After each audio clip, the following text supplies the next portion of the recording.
with the teachings and ideals of this great institution. We carry the spirit of St. Columban with us in our careers, in our families, and in our communities. And it is the spirit that compels us to give back, to uplift others, and to build a future where the light of our school's legacy continues to shine. As we reconnect with old friends, share stories of triumphs and challenges, mga pagsulay sa kinabuhi, and relive the laughter of our youth. Let us also look forward with a shared vision. Let us pledge to support the ongoing mission of St. Columban College, ensuring that it remains a beacon of hope. Isulti ni Bishop Gania sa misa, isulti sa ni Father Nestor sayang welcome address o ang ako karong ginaiter. A beacon of hope and a place where future generations can find the same inspiration and sense of purpose that we once did. Mga manggaling, mga kauban ko nga mga alumni in this school. When Dr.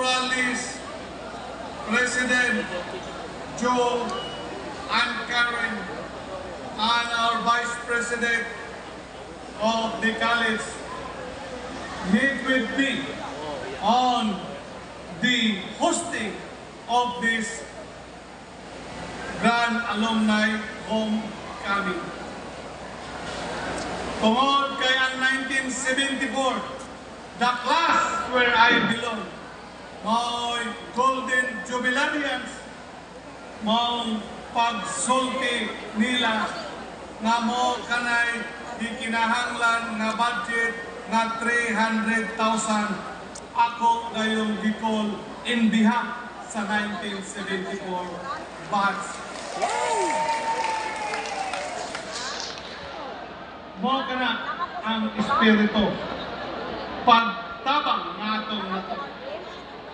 Pag-ingon ni Dr. Les Tabajo nga miingon si Presidente Nestor na kung mahimo unta kay ang 74 batch maoy Golden Jubilaria nga adunay prohekto nga mahimo dire sa atong eskwelahan.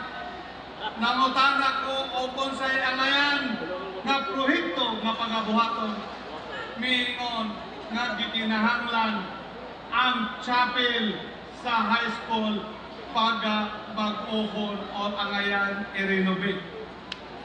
Motong pagkaibalo nako as I was trying to recall na kanang maong chapel mura man na ang grupo niya itong panahon na nag-eskwela pamit 74 batch.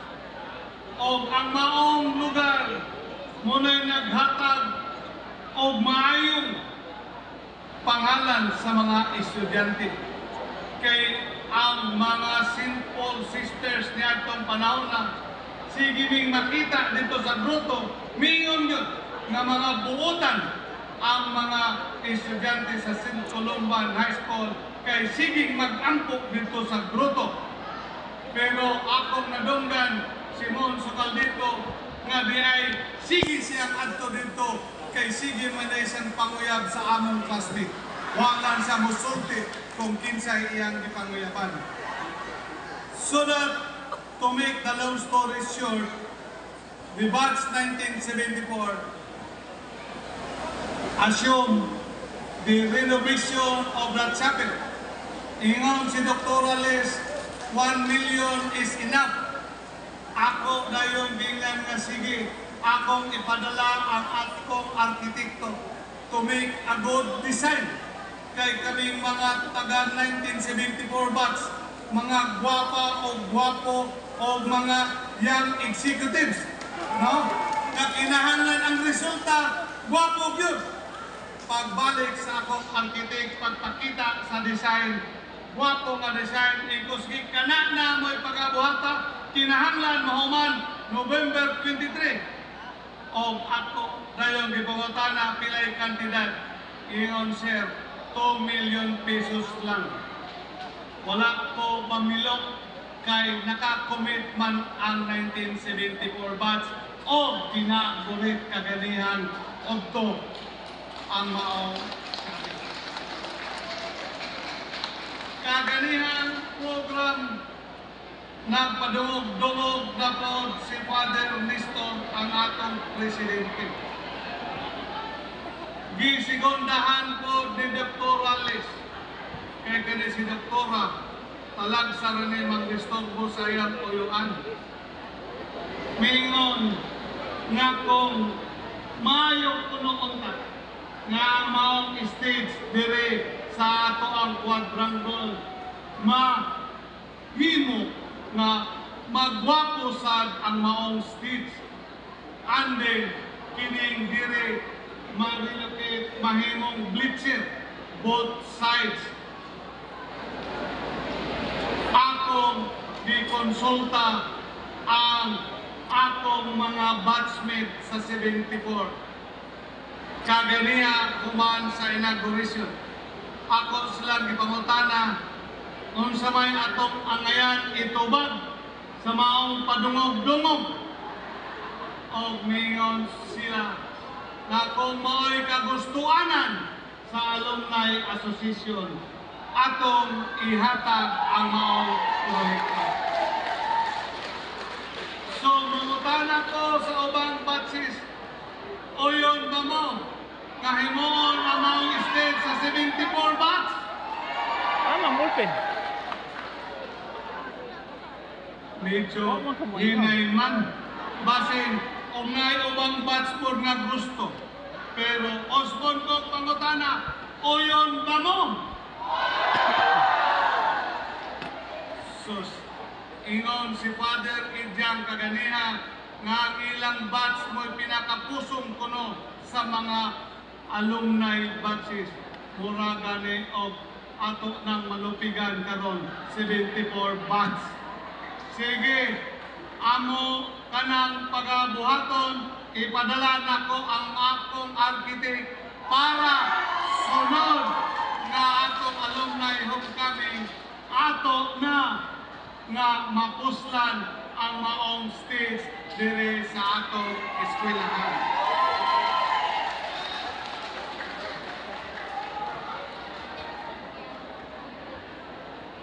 Gusto pa ninyong dungagan? O nag-ingon man ko ganiha nga ingon ko na mong presidente kauban sa akong mga classmates nga gob ato na lang yung painaykan ang atong pagkapusok. Kaganiha nagpasa o sobre para premyo sa parlor games. Ingon ang akong presidente o ang akong mga kauban na dili na lang kuno ipahatag ang sinsilyo na sulod sa sobre kay kinahanglan kano tibuok ang ihatag. So karon akong gipangutana si Dr. Liz kung kinsa may makadaog nining mga raffles premyo nga gipreparar dire. Ningon nga ang tanan kunong alumni nga nag-register. So, o yun ba mo nga atong dungagan ang atong prizes? O sige, maghatag ta o polo ka prizes, polo ka envelopes nga ang sulod tag 5,000 pesos. Medyo ang 99 raman mo'y kusog. Diha sa ubang batches, oyong na mo ato. Okay. Kanya, gusto pa niyong dumagan? O sige, imbes na pulo ka envelope, himuon natong 20 ka envelope na 5,000. Medya, usog man ay among partners dire. No? Dito ko na po mga tana, ang 20 ka envelope, gusto pa niyong dumagan? O sige, natakdan ninyo, gustong dungagan na to o another pulo ka sobre. Ang sulod, tag 10,000 pesos na.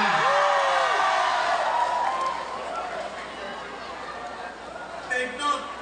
So, additional 30 na ka mga prices.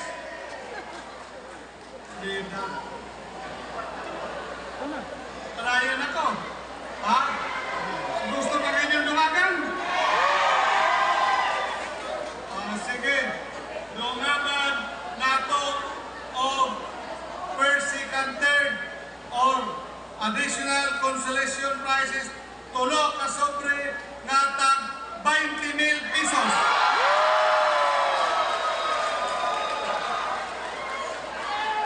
Para siguro na wala niyo mahumuli hulatong yun ang fireworks.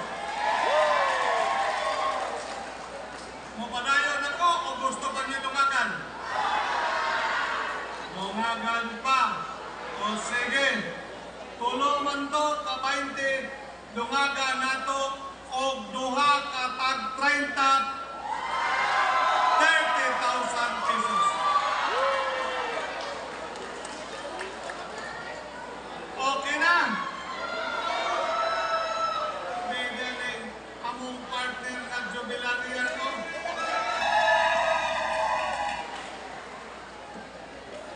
Gusto na putla padumagan. Mga kauban ko sa 1974. Ha? Unsa man?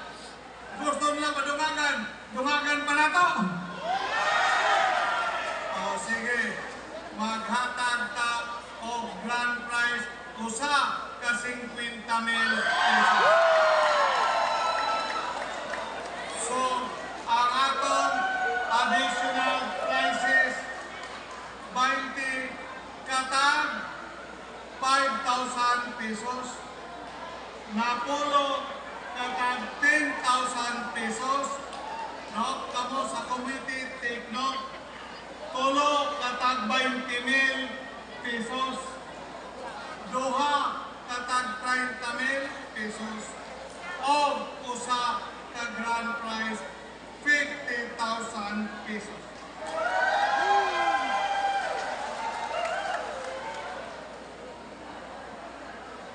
So, pwede na ko